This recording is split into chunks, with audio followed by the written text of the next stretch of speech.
Hi, I'm Zack. Welcome to the Dana Garage. Today, we're going to talk you through the replacement of the knuckles on the Ultimate Dana 60. I'm going to start by removing the large caliper bolts.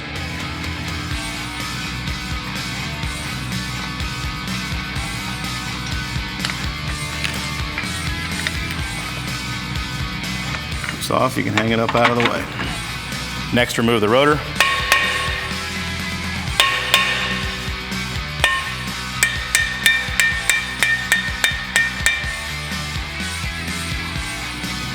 Next, we're going to remove the 3 bolts that hold in the splash shield.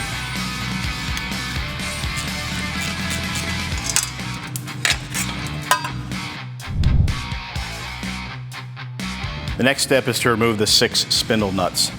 You do not want to remove the locking hub or the hub retention nut that's inside the hub.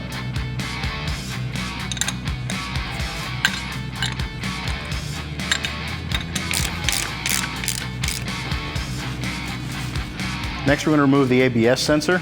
Save the little screw, you are going to need to reuse it. Okay, you want to be careful when you remove this. There's an O-ring in there. Make sure the O-ring is free of debris before it's reinstalled. The next step is to remove the shaft and joint out as an assembly. A little oil might come out of the tube when this happens, but it's not enough to be concerned about.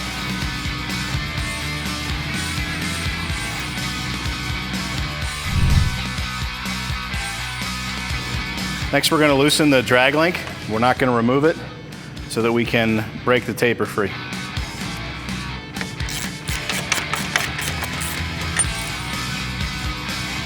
Now, you don't need to wail on this. You just need to give it a sharp rap to break free the taper.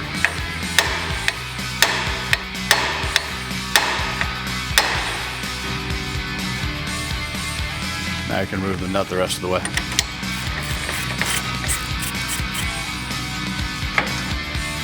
We're going to do the same thing to the tie rod. Same thing. I'm going to tap right here. I'm going to tie them both out of the way.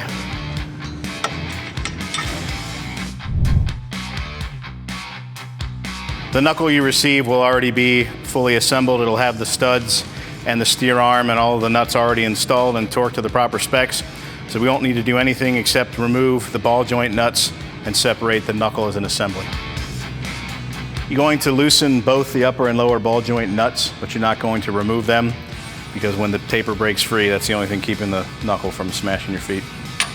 If your lower ball joint starts to spin instead of the nut coming loose, you can use an Allen wrench and a 1 5/16" wrench to break it loose.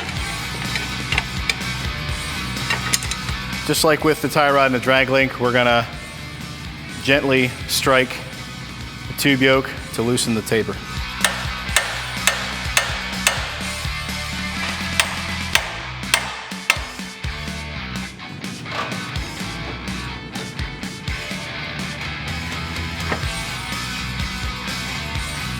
When you remove the knuckle, make sure that the camber slug stays in place. It's okay that if it comes out or turns, but it needs to be there. And there's a flat on the back side that should be aligned with the flat on the tube yoke. And that's it. Now it's time for reinstallation. Installation is just the reverse of the teardown. We're going to start by installing the knuckle by lining up the upper and lower ball joints.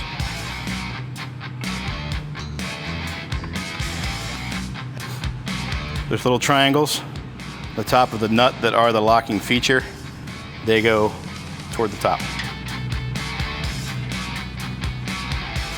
We're going to start by tightening the lower ball joint first, and once we get it semi-tight, we're going to torque it to 35 to 60 foot-pounds.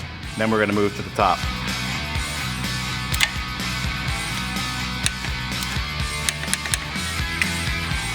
So that ensures that the lower ball joint's on the taper, and then we can move to the upper.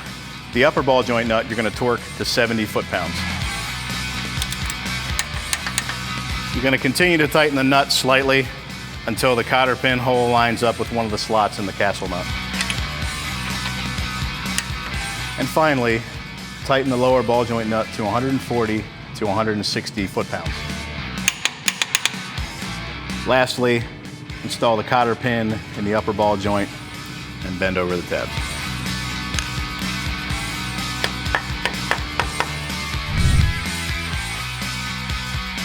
We're going to install the drag link into the knuckle. You've got to do the drag link first, or the tie rod will block it. We install the drag link and torque the nut to either the Jeep factory spec or the spec that came with your aftermarket drag link. Same for the tie rod. Install that, torque the nut.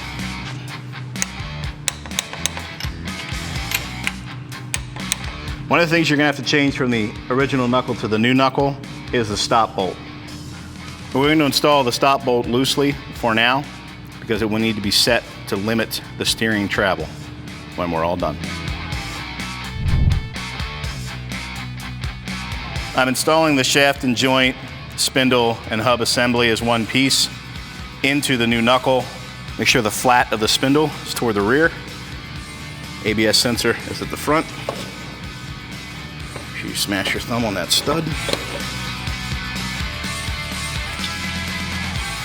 I've started all the nuts onto the spindle studs. We're going to tighten them evenly so that the pilot on the spindle seats into the knuckle.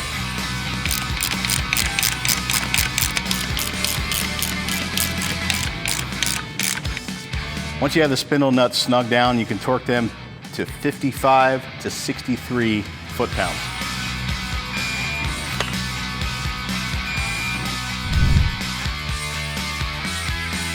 Next, we're going to reinstall the ABS sensor. Make sure that the O-ring is still in place. Reuse the original screw. You want to tighten this to 5 foot-pounds. Next, we're going to reinstall the brake shield with the original hardware. We're going to make sure that the ABS line isn't pinched. And if you feel like you need to, you can torque these to 6 to 7 foot-pounds. Before I install the rotor, it's always a good idea to check and make sure there's no end play in the hub, no looseness. If there is, you can remove the locking hub and tighten the spindle nut. Install the rotor. And do yourself a favor and run a lug nut on to help hold the rotor for you while you put on the caliper. Next, we're going to install the caliper.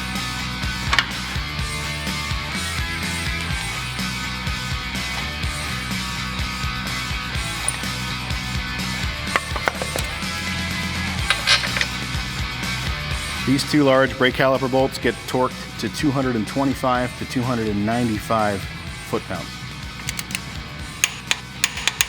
That concludes the installation on the passenger side. The only difference between the passenger side and the driver's side is there's no drag link or steering arm to do. And make sure you set the steering stop bolts to limit the steering travel.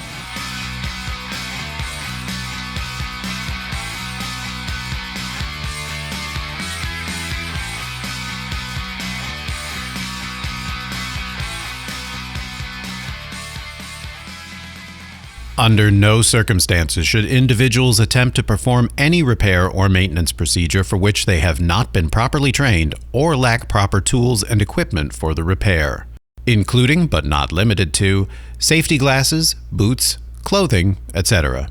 Always wear the proper eye and face personal protective equipment when performing maintenance or service.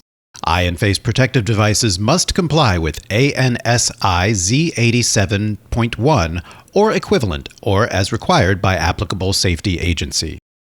Always wear the proper safety footwear when performing maintenance or service. Safety footwear must meet minimum compression and impact performance standards consistent with ANSI Z41 or equivalent, or as required by applicable safety agency. Always wear the proper hand protection when performing maintenance or service, or as required by applicable safety agency. Leather or canvas gloves are generally used to protect against cuts and burns.